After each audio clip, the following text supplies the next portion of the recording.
Hi, I'm Professor Ken Kristl, the Director of the Environmental and Natural Resources Law Clinic at Widener University School of Law, both on the Delaware and on the Harrisburg campus. The clinic became involved in the case involving the Heller Caves back in July of 2010. We were contacted by three parties: the Juniata Audubon Society, the Center for Biological Diversity, and Laura Jackson, an individual citizen. And they had all just recently filed an appeal of what's called a small non-coal mining permit that had been granted to a company that was seeking to ultimately develop a limestone mine in Blair County. Now, a small permit under the Act is simply for a very small area to operate on. And basically what they wanted to do was to clear trees, clear out some of the rubble, or what's called talus, to be able to set up for bigger mining operations throughout the site. And the reason why the clients were concerned was because the Heller Caves are located at that particular site, and those caves are a known hibernacula, or a place where bats tend to live and hang out. They hibernate there during the winter time, but they also live there during the summertime. And they were very concerned that this limestone mining operation would adversely impact the caves and thereby affect the bats. And it turns out that there were two species of concern that lived around the caves. One was known as the eastern small-footed bat, which is listed as a threatened species under Pennsylvania law, and the Allegheny woodrat, which is also a threatened species under Pennsylvania law. And they were both known to be around the caves.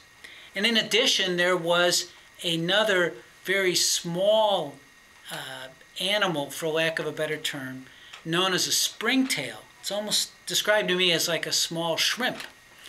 And it lives in the caves, and it is the only place in the world where this particular species of springtail can be found.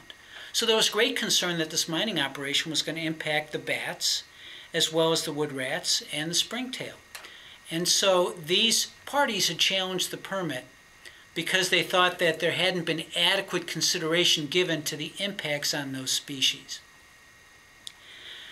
As a clinic, we took on the case, and immediately it was assigned to Claire Gargiulio, one of the student interns in Harrisburg, who really dug into the case. I mean, there were lots of documents, both that the clients had, but also that the Pennsylvania Department of Environmental Protection had, and she really dug in and she found some great facts. And what we were able to determine was that while the area of the small non-coal mining permit did not include the caves, that area was close enough to the caves that cutting down the trees or removing the rocks had the potential to adversely impact the species.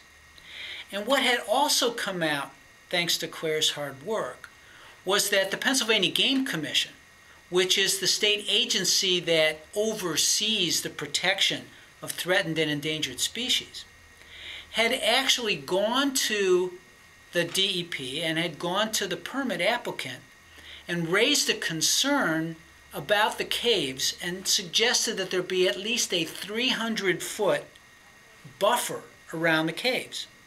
It turned out that the area of the small non-coal mining permit fell within the 300-foot buffer. So basically what we were arguing was that before the small non-coal mining permit had been issued, DEP had been warned that work in the area around the caves could adversely impact the bats, and therefore action should be taken to protect them. And the DEP had failed to do that in the permit, and so the basis of the appeal and our argument on appeal was that the failure to consider the recommended buffer, which ultimately the Pennsylvania Game Commission expanded into what was known as a total avoidance area, so an even much larger area, that because DEP had failed to consider that in issuing the permit, they had violated the provisions of the Non-Coal Surface Mining Conservation and Recovery Act, and therefore the permit had been issued in a manner that was contrary to law. we prepared the case to go to trial, and we were scheduled to go to trial at the end of February 2012, when, after we had submitted our necessary pre-hearing documents, the other side came to us and asked if we would be willing to enter into a settlement. And ultimately we did.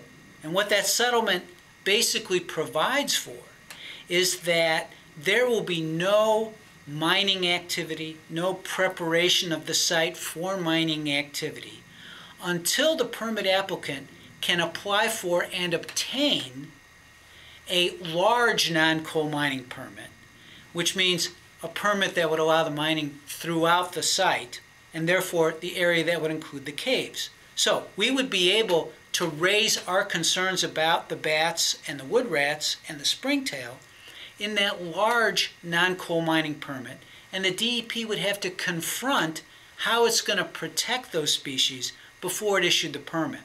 So the settlement basically was no mining now until there can be a full airing of the issues that really concerned our clients. Our clients were extremely happy with the settlement. I was extremely happy that we were able to help them, but also that students in the Harrisburg office of our clinic were able to dig in and participate not just in developing strategy, but actually participate in taking the depositions that really broke open the case. So this was a great triumph for the clinic, both because it helped our clients, it helped protect the environment, but it gave our students a real opportunity to learn by doing the practice of environmental law.